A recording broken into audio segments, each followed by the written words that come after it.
Hi everyone, this is Nikita Vaidya and in this video we are going to do a question on transfer pricing.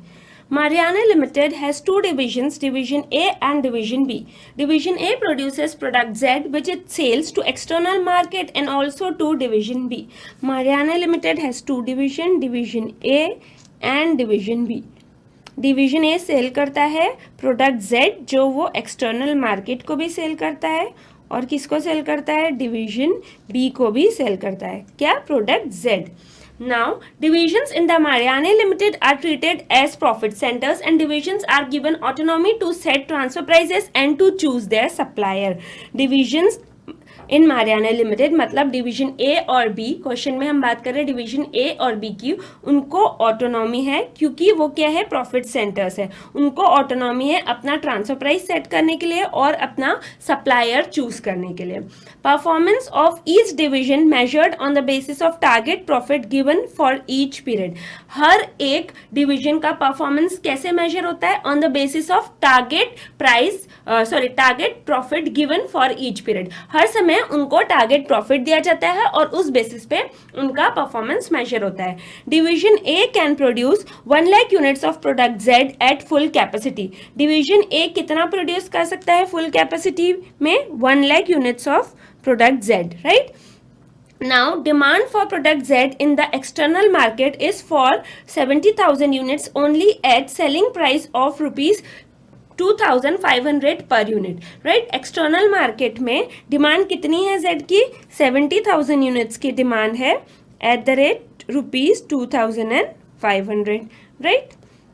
Now, to produce product Z, division A incurs rupees 1,600 as variable cost per unit and total fixed overhead of rupees 4 crore, right. सो अभी क्या आपको बताया गया कि 1 लाख की capacity है, external market में 70,000 unit cell हो सकता है किसका प्रोडक्ट जेड का एट द रेट रुपीज 2,500 और उसका वेरिएबल कॉस्ट कितना है, वेरिएबल कॉस्ट है 1,600 रुपीज और फिक्स्ड कॉस्ट टोटल कितना है 4 crore rupees, right. Now, division A has employed rupees 12 crore as working capital.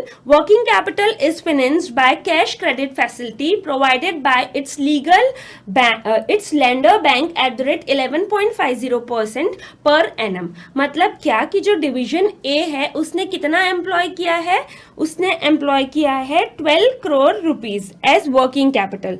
Working capital कितना 12 करोड़ रुपीज, राइट. अपने लैंडर बैंक से at the rate 11.50% per annum. Interest कितना है उसका 11.50% पर एनम. ये किस लिए उसने बोरो किया है for working capital. Division A has given a profit target of rupees 2 crore 50 lakh for the year. Division A को उसका टारगेट प्रॉफिट कितना दिया गया है 2 crore 50 lakh rupees for the year. Profit target 2 crore 50 lakh for the year, right.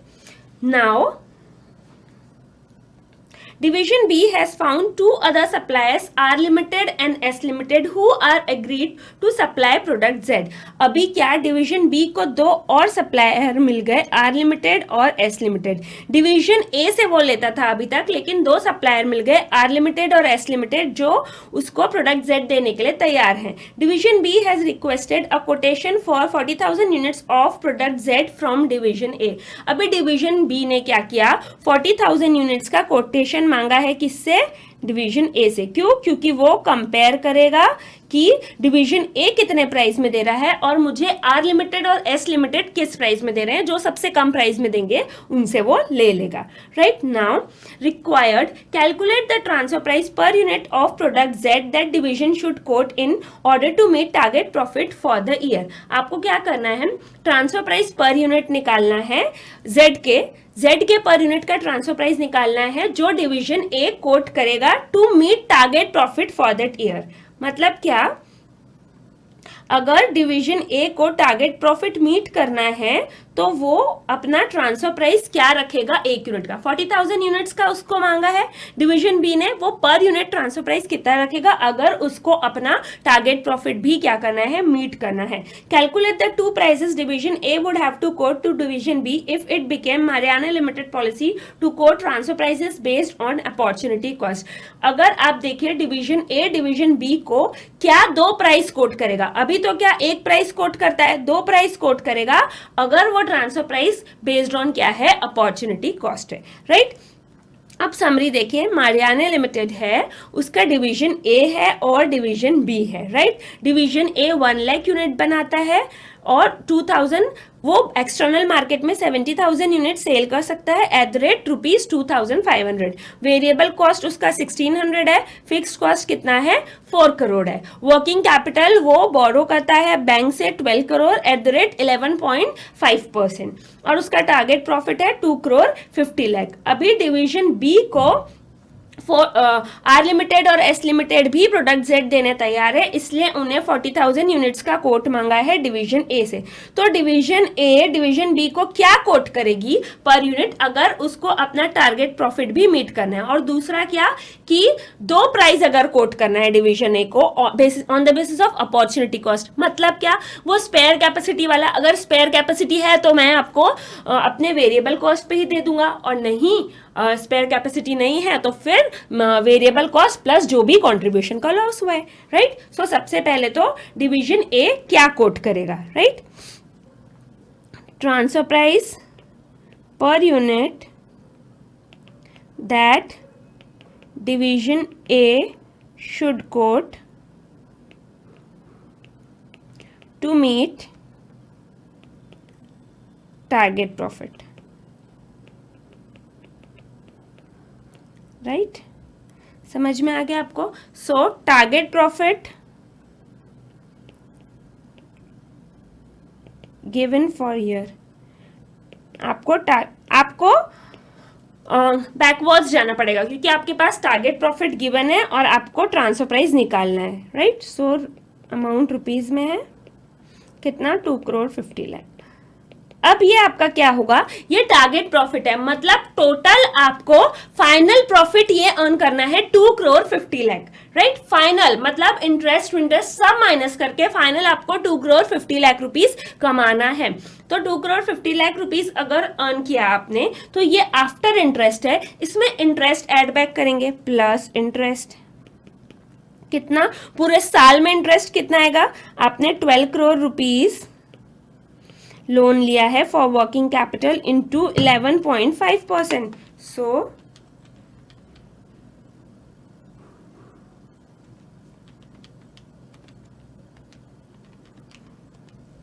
which is equal to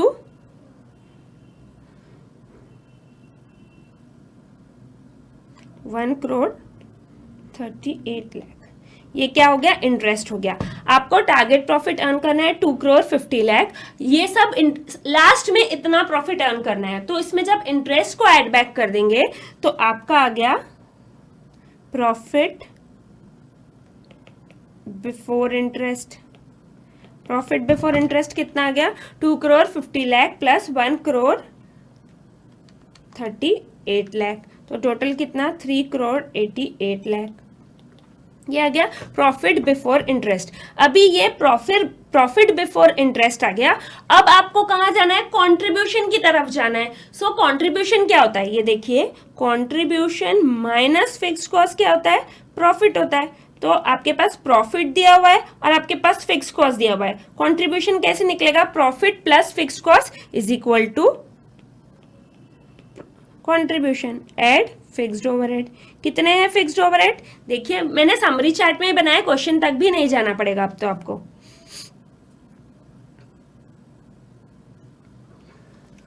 fixed cost कितना है, 4 crore rupees,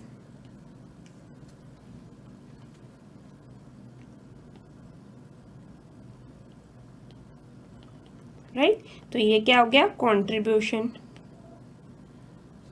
total, ये total contribution हो गया जो अर्न करना है। कितना, 7 करोड़ 88 लाख। इतना कंट्रीब्यूशन अर्न करना है, लेकिन इतने कंट्रीब्यूशन अगर हमको अर्न करना है पर हमारा सेल कितना है बाहर, आउटसाइड सेल, आउटसाइड सेल है 70,000 यूनिट्स का, 70,000 यूनिट्स का एक्सटर्नल सेल है, लेकिन डिवीजन बी को कितने चाहिए, 40,000 यूनिट्स चाहिए। डिवीजन बी को कितने यूनिट्स चाहिए, 40,000 यूनिट्स चाहिए, लेकिन 70,000 यूनिट एक्सटर्नल सेल है और टोटल 1 लाख यूनिट ही बन सकते हैं। इसका मतलब हमको एक्सटर्नल सेल कम करके कितनी करनी पड़ेगी, 60,000 यूनिट करनी पड़ेगी। क्यों, क्योंकि 40,000 हमको बी को देना है, तो एक्सटर्नल सेल हम कितने कर देंगे, 40,000 यूनिट्स। इसमें हम ये नहीं लेंगे कि variable cost plus contribution loss, इसमें बेसिकली डायरेक्टली दिया हुआ है variable cost plus contribution loss, क्यों नहीं लेंगे, डायरेक्टली दिया है, इतना प्रॉफिट अर्न करना है मेरे को, टोटल इतना प्रॉफिट अर्न करना है, चाहे एक्सटर्नल हो चाहे इंटरनल सेल हो। अभी इंटरनल आपको डिवीजन बी ने 40,000 यूनिट्स मांगे हैं, तो ऑफकोर्स आप एक्सटर्नल सेल में 10,000 कम करेंगे, लेकिन टारगेट प्रॉफिट तो उतना ही है, कितना, 2 करोड़ 50 लाख रुपीज, राइट। इसमें कोई भी अपॉर्चुनिटी का कॉस्ट का क्वेश्चन नहीं है, हम पार्ट 2 में करेंगे अपॉर्चुनिटी कॉस्ट का। तो कॉन्ट्रीब्यूशन टोटल कितना आ गया, 7 करोड़ 88 लाख। इसमें माइनस करेंगे contribution earn by external sales, total हमको इतना कंट्रीब्यूशन चाहिए और एक्सटर्नल सेल से कितना कंट्रीब्यूशन अर्न करते हैं, 60,000 यूनिट्स इनटू कंट्रीब्यूशन कितना अर्न करते हैं एक्सटर्नल सेल से, 2,500 रुपीज में सेल होता है और 1,600 क्या है, वेरिएबल कॉस्ट है। सो contribution is 900 into 60,000, so total कितना,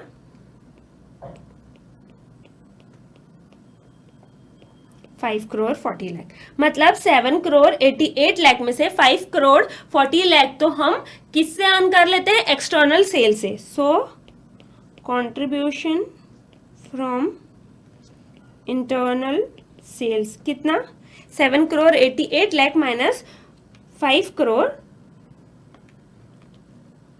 40 lakh, so this is 2 crore 48 lakh। contribution from internal sales ये कितना, 40,000 यूनिट्स का, so contribution per unit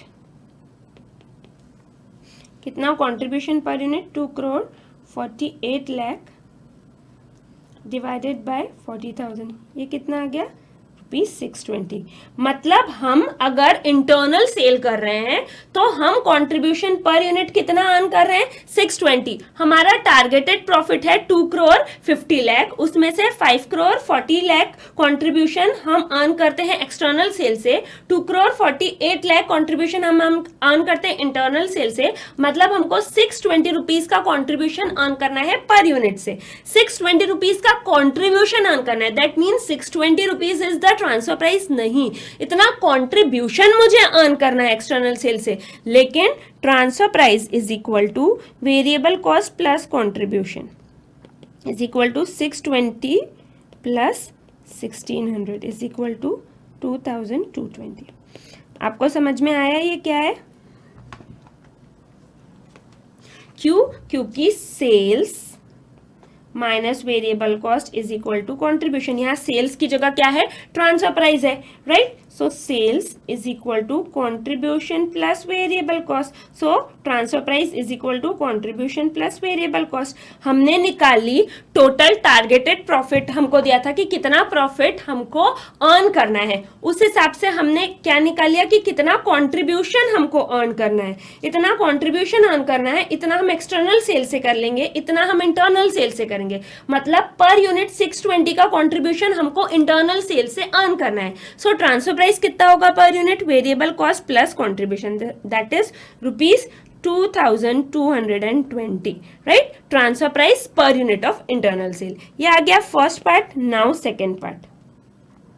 second part क्या बोलता है कि आपको अपॉर्चुनिटी कॉस्ट के बेसिस पे दो प्राइजेस निकालनी है। दो प्राइजेस कैसे निकालेंगे, देखिए 1 लाख यूनिट का हमारे पास टोटल प्रोडक्शन हो रहा है और हम 70,000 एक्सटर्नल मार्केट में सेल कर सकते हैं और 40,000 कौन मांग रहा है, डिवीजन बी मांग रहा है, राइट। तो 10,000 यूनिट की तो हमारे पास स्पेयर कैपेसिटी है, राइट। 10,000 यूनिट की कैसे स्पेयर कैपेसिटी, सॉरी 30,000 यूनिट की तो हमारे पास स्पेयर कैपेसिटी है। कैसे?